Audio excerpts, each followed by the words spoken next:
जय हरी शेतकरी मित्रांनो, सर्वात मोठी कर्जमाफी आणि या कर्जमाफीची पहिली यादी काल जाहीर झाली आणि सर्वात मोठी यादी म्हणजे जवळपास 553 DCC बँकेचे जे काही कर्जदार शेतकरी आहेत अशा शेतकऱ्यांची यादी काल जाहीर झाली आणि आता या शेतकऱ्यांना या कर्जमाफीबाबतचे SMS द्वारे कळवले जाईल आणि त्यानंतर त्या शेतकऱ्यांना आपले सरकार सेवा केंद्र महाई सेवा केंद्र येथे जाऊन आपलं आधार प्रमाणीकरण केल्याच्या नंतर त्यांच्या खात्यामध्ये ही रक्कम येणार आहे।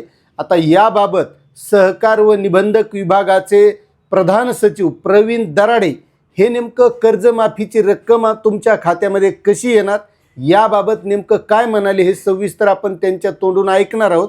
कारण शेतकऱ्यांना कर्जमाफी ज्या शेतकऱ्यांना मिळाली नाही, त्यांच्या यादीत नाव आलेलं नाही, ते ऐकण्यापेक्षा फक्त कर्जमाफी कशी मिळणार आहे हेच ऐकण्यात जरा जास्त रस दिसतोय।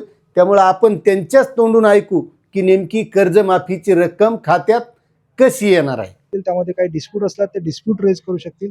जिल्हा स्तरावरती आपण जिल्हाधिकाऱ्यांच्या अध्यक्षतेखाली डिस्प्यूट रिझोल्युशन मेकॅनिझम आपण एस्टॅब्लिश केलेलं आहे आणि त्या स्तरावरती त्यांच्या क्वेरीज आणि डिस्प्यूट सोडवले जातील।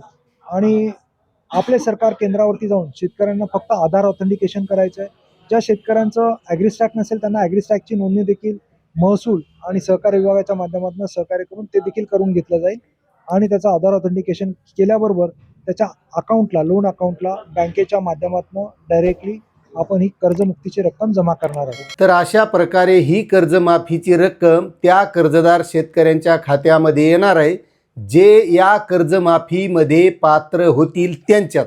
पण जे पात्र होणार नाहीत त्यांचं काय, जे अटी निकष काही अडचणी लावलेले आहेत त्यांचं काय, हा सर्वात मोठा प्रश्न आहे। मात्र यावर सर्वांचं दुर्लक्ष आहे, फक्त कसे मिळणार यावरच लक्ष आहे, म्हणून हे सांगण्याचा प्रयत्न। जय जवान जय किसान।